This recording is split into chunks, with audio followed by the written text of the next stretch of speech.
আসসালামু আলাইকুম। যারা চা খেতে পছন্দ করেন তাদের জন্য পারফেক্ট একটি থিম কেক আর তা হচ্ছে চায়ের কাপ থিম কেক। আর এই থিম কেকটি কিছুটা সেমি ফন্ডেন্ট ডিজাইন ইউজ করেছি।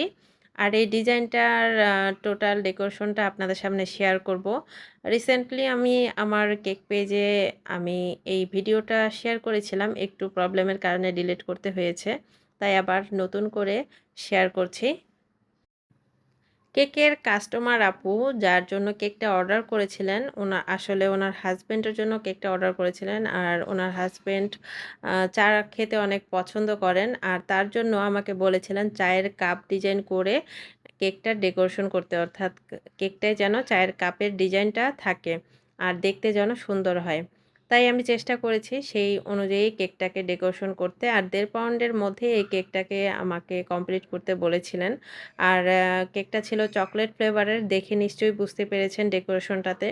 চকলেট ফ্লেভারের প্রত্যেকটি লেয়ারে কিছু চকলেট আর আমি দিয়ে দিয়েছি চকলেট ক্রিম। আর তার উপরে থিমটা তৈরি করার জন্য কিছুটা আমি হোয়াইট ভ্যানিলা ক্রিম দিয়ে দিয়েছি উপরের ডেকোরেশনটা কমপ্লিট করার জন্য।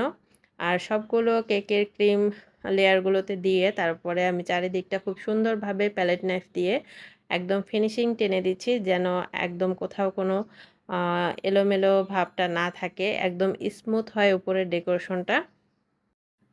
চারিদিকটা আমি সুন্দর করে ক্রিম দিয়ে কভার করে নিয়ে তারপরে এখানে ছোট্ট একটি স্টার নজেল দিয়ে কেকটার বর্ডারে নিচের অংশে আমি বর্ডার টেনে দিয়ে দিয়েছি। আর কেকের যে কোনো কেকের মধ্যে বর্ডার টেনে দিলে দেখতে বেশি সুন্দর লাগে। উপরের সাইডগুলোতেও এভাবে আমি ক্রিম দিয়ে বর্ডার দিয়ে দিচ্ছি একই নজেল দিয়ে। ছোট স্টার সাইজের যে নজেলগুলো রয়েছে সেগুলো দিয়ে এই ডিজাইনটা তৈরি করে নিতে পারবেন। যেহেতু চায়ের কাপ থিম কেক, তাই এই থিম কেকটার উপরে চার মতো দেখতে যেন হয়, তার জন্য উপরে একটা আমি সস দিয়ে দিয়েছি, যেটা আমি স্পেশাল করে তৈরি করে নিয়েছি। যেন দেখতেও ভালো লাগে, খেতেও ভালো লাগে।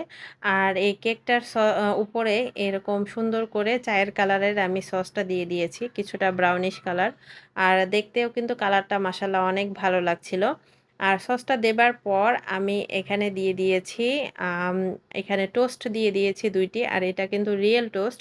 আর টোস্ট রিয়েল হলেও কিন্তু দেখতে অনেক ভালো লাগছিল। রিয়েল টোস্টটা বেশি মানাচ্ছিল আমার হিসাবে। আর টোস্ট দেবার পর টোস্টের চারিদিকটা যে গর্ত করার পর যে ফাঁকা জায়গাটা থেকে যায়, তার জন্য আবারও কিছু সস দিয়ে দিয়েছি। এটাতে কিন্তু দেখতে বেশি ভালো লাগবে। নয়তো কিন্তু একটু অংশটা ফাঁকা, ফাঁকা লাগবে।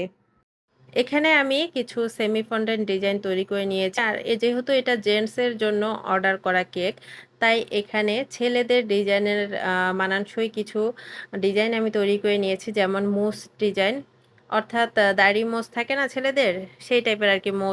মোসের মতো দেখতে হয়, সেই ডিজাইনটাই আমি এখানে তৈরি করে নিয়েছি। আর ২টা চোখ ডিজাইনটা বোঝানোর জন্য যে ফেসের মধ্যে।